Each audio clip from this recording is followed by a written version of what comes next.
اسلامی معاشرے یا ریاست کا جو پہلا ستون ہے، رکن رکین، وہ تو سورہ حجرات کی پہلی آیت میں آ گیا۔ اللہ اور اس کے رسول کی اطاعت بلا چون و چرا، جہاں حکم خدابندی اور حکم رسول آ جائے رک جانا، کوئی قانون قاعدہ، کوئی اللہ کی کتاب اور رسول کی سنت کے منافی نہ ہونا۔ لیکن یہ دستوری اور قانونی بنیاد ہے۔ ملی زندگی، حیات ملی میں ایک اور ضرورت بھی ہوتی ہے، اس لیے کہ انسان میں جذبات بھی ہیں۔ مختلف افراد کو جوڑنے کے لیے ایک سیمنٹ سبسٹنس چاہیے، اور وہ جذباتی، کسی شخصیت کے ساتھ جذباتی لگاؤ، کسی قومی ہیرو کے ساتھ محبت، یہ باندھتی ہے ایک دوسرے کو، ان کے نقش قدم پر چلنے کی کوشش، انہیں امیٹیٹ کرنا، گاندھی کا انداز اختیار کرنا، نہرو کیپ اختیار کر لینا، جناح کیپ اختیار کر لینا، نہرو کٹ واسکٹ پہننا، ماؤ زیتون کا جیکٹ پہننا، سب کیا ہے؟ پھر 50 گز اونچے مجسمے گاندھی کے بنانا، ماؤ زیتون کے بنانا، اسٹالن کے بنانا، کس لیے؟ تاکہ عظیم شخصیت کی چھاپ پڑ جائے لوگوں کے اوپر، ان کے جذبات جو ہیں ان میں ایک شخصیت سے محبت، ایک شخصیت سے عقیدت رچ بس جائے، اور یہ انہیں جوڑ دے آپس میں۔ یہ ایک ضرورت ہے، اسی لیے میں نے آپ کو یہ ساری مثالیں بتائیں۔ کیوں بتائیں؟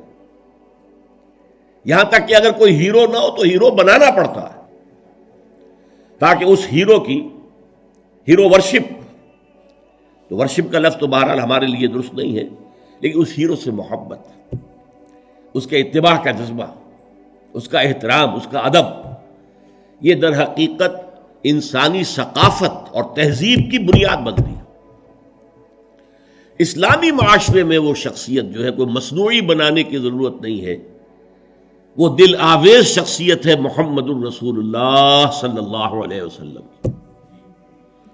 ان کی محبت، اللہ کی محبت کے بعد رسول کی محبت، اور پھر ساری محبتیں ان کے تابع۔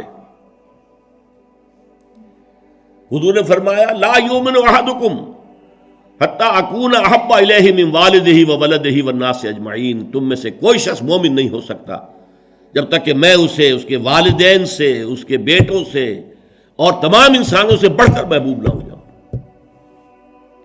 اور قرآن مجید میں آپ کو معلوم ہے آیت نمبر 24 سورہ توبہ کی، وہاں تو بہت زبردست دھمکی آئی ہے۔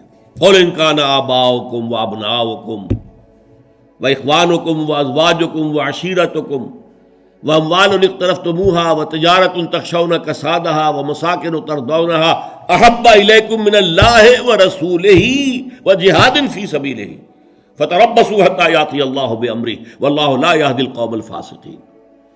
اے نبی ان سے کہہ دیجئے دیکھو، سن رکھو، اگر تمہیں اپنے باپ، اپنے بیٹے، اپنی بیویاں، اپنے رشتہ دار، اپنے بھائی، اور وہ مال جو تم نے بڑی محنت سے جمع کیے ہیں، اور وہ کاروبار جن میں کساد کا، مندے کا خوف رہتا ہے، اور وہ حویلیاں اور کوٹھیاں اور محل جو تم نے بنائے ہیں بہت محبوب ہیں، اگر یہ 8 چیزیں محبوب تر ہیں اللہ سے اور اس کے رسول سے اور اللہ کی راہ میں جہاد کرنے سے، تو جاؤ دفع ہو جاؤ، ادھر بیٹھو یہاں تک کہ اللہ اپنا فیصلہ سنا دے، اور اللہ ایسے ناہنجاروں کو ہدایت نہیں دیتا۔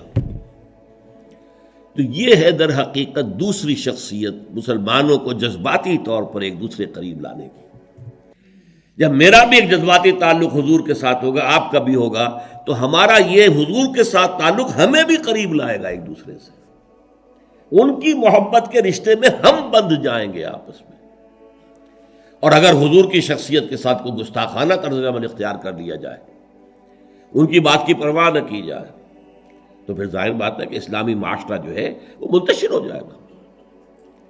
چنانچہ ہم یہ دیکھتے ہیں کہ یہ جو اتنی بڑی امت ہے اور 1400 برس گزر چکے ہیں، اس میں جو ایک کلچرل ہوموجینٹی ہے، یکسانی ہے۔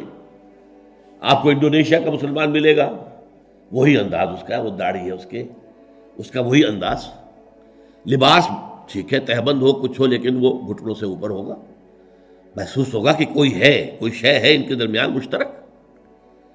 نماز کے لیے کھڑے ہوں گے بیت اللہ کے گرد تو سب نماز پڑھیں گے اور کسی کی نماز ٹوٹے گی نہیں، کہیں زیادہ فرق نہیں ہوگا، کوئی رفع یدین زیادہ کر رہا ہے، کوئی آمین بالجہر زور سے کہہ رہا ہے، بس صلی اللہ علیہ وسلم۔ باقی یہ کہ قیام ہے، اس کے بعد رکوع ہے، پھر قومہ ہے، پھر سجدہ ہے، پھر جلسہ ہے، پھر سجدہ ہے، پھر اس میں کوئی ترتیب میں فرق نہیں۔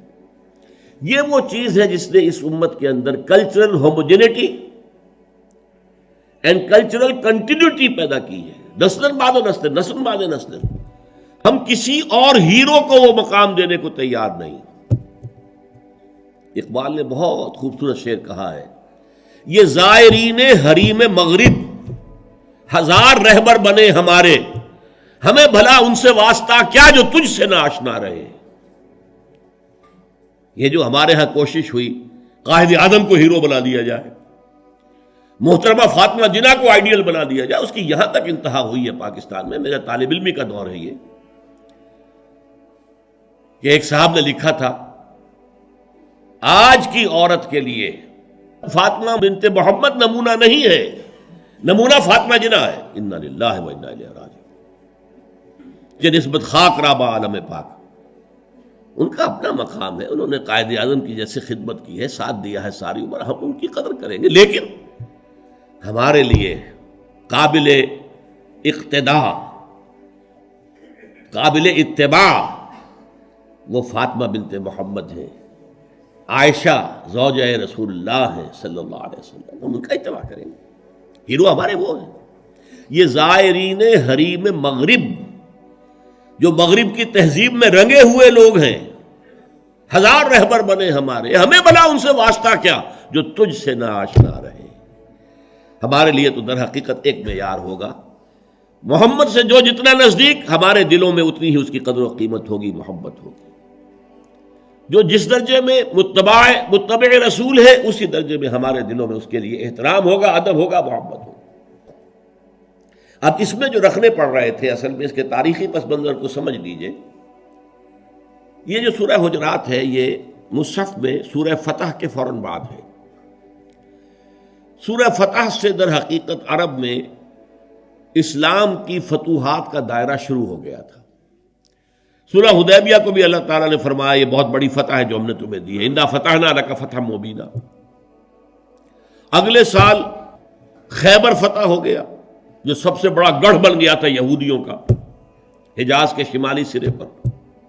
اگلے سال مکہ فتح ہو گیا، تو فتوحات کا دور شروع ہو چکا تھا۔ جب فتوحات کا دور شروع ہو گیا تو ظاہر بات ہے اب بہت سے لوگ یدخلون فی دین اللہ افواجا، چڑھتے سورج کے تو سبھی پجاری ہوتے ہیں۔ اب اسلام کا وہ دور جو تھا غریبی کا، اور اسلام جو ہے وہ کمزور تھا، ضعیف تھا، وہ دور ختم ہوا، تو وہ چڑھتے سورج کے پجاریوں کی بڑی تعداد اسلام میں داخل ہو گئی۔ لیکن ایک تو یہ ان کی دو تین چیزیں بڑی نمایاں تھیں۔ ایک تو وہ آ کر حضور پر احسان دھرتے تھے، دیکھیے ہم بغیر لڑے بھڑے اسلام لے آئے ہیں، ہم تو ایمان لے آئے ہیں۔ نمبر دو اکھڑ تھے، جو مزاج عرب کا ہے، اکھڑ، ادب اور احترام یہ ان کی لغتی میں نہیں تھی، بہت اکھڑ مزاج، قومن لدہ قرآن مجید نے کہا، جھگڑالو قوم، بڑی اکھڑ قوم۔ لہذا وہ حضور کے اس مقام کو نہیں پہچان پا رہے تھے، بس مان لیا آپ اللہ کے رسول ہیں، ہم نے مان لیا جی بس، اور کیا۔ لہذا ان سے بعض ایسی حرکتیں سرزد ہو رہی تھی کہ جو احترام رسول کے منافی تھی، اور احترام رسول کے منافی حرکتیں ہوں گی تو ملت اور امت کے پارا پارا ہونے کا اندیشہ ہے۔ سیمنٹ سبسٹنس جو ہے جو جوڑ رہا ہے انہیں، وہ ایک تو قانون ہے، اللہ اور اس کے رسول کے احکام، یہ قانونی اور دستوری بنیاد ہو گئی، اور ایک ہے اللہ کے رسول سے محبت۔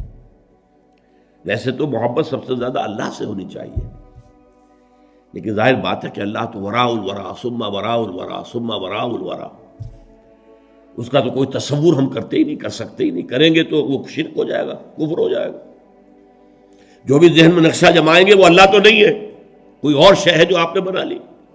می تراشت فکر ماں ہر دم خدا بندے دیگر، نیا سا نیا خدا بنا رہے ہیں۔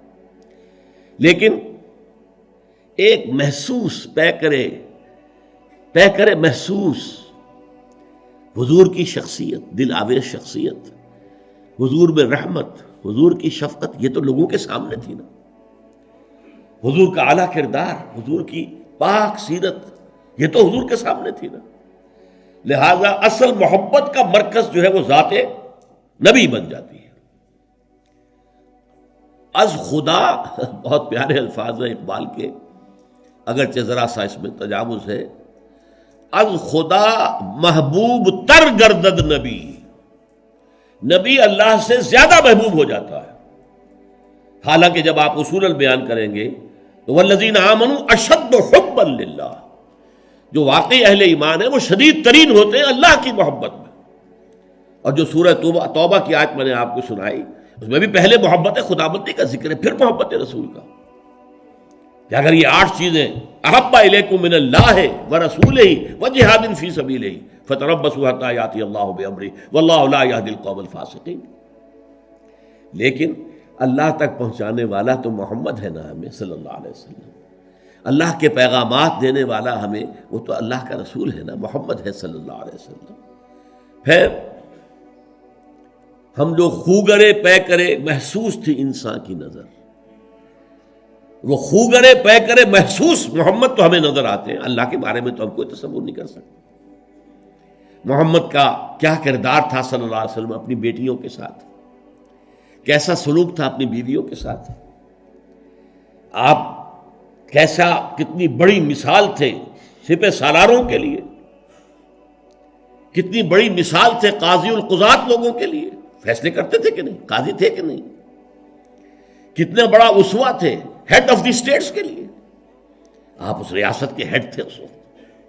کون سی حیثیت ہے جس میں ہم دیکھیں کہ وہاں پانی کو مرتا ہے اور شخصیت جو ہے اتنی عظمت والی یہاں نظر نہیں آ رہی، ہر پہلو سے عظیم ترین شخصیت. تو اس کی محبت اور اس کا اتباع کا جذبہ، اس کے لیے بھی نوٹ کر لیجئے، اللہ تعالیٰ پر بھی پہلے ہمارے لیے لازم ہے اس کی اطاعت اور دوسرے محبت. اللہ کی اطاعت اور محبت جمع کریں تو لفظ بنے گا عبادت. اللہ کی عبادت کرو. رسول کے لیے بھی اطاعت بھی اور محبت بھی، لیکن رسول کے لیے اطاعت اور محبت کو جمع کریں گے اتباع بنے گا، پیروی کرو. یعنی ایک تو ہے حضور نے حکم دیا، اس پر تو عمل کرنا ہی کرنا ہے، ورنہ تو ہم مسلمان ہی نہیں ہیں. ایک یہ ہے کہ ہم نے خود دیکھا حضور کیا کرتے ہیں، حضور چلتے کیسے ہیں، میں بھی ویسے ہی چلوں. حضور نے اپنے بٹن بند نہیں کیے تھے، میں بھی ساری عمر نہیں کروں گا. حضور فلاں سفر میں اس درخت کے نیچے سے ہو کر گزرے تھے، میں بھی ادھر سے ہو کے گزروں گا. اب یہ حضور کا حکم تو نہیں ہے نا، لیکن ایک جذبہ ہے، نقش قدم کی پیروی، اس کا نام اتباع ہے. تو جب اطاعت کے ساتھ محبت رسول کی شامل ہو جائے گی تو اس کا نام اتباع ہوگا. اللہ کا اتباع ہم نہیں کر سکتے، اللہ خالق ہے، مالک ہے، مدبر کائنات ہے، اس کی پیروی کیسے کریں گے؟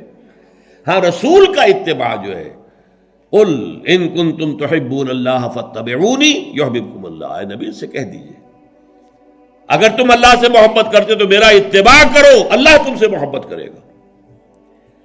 تو اللہ کے لیے اطاعت جمع محبت مساوی ہے عبادت کے، اور رسول کے لیے اطاعت جمع محبت مساوی ہے اتباع کے.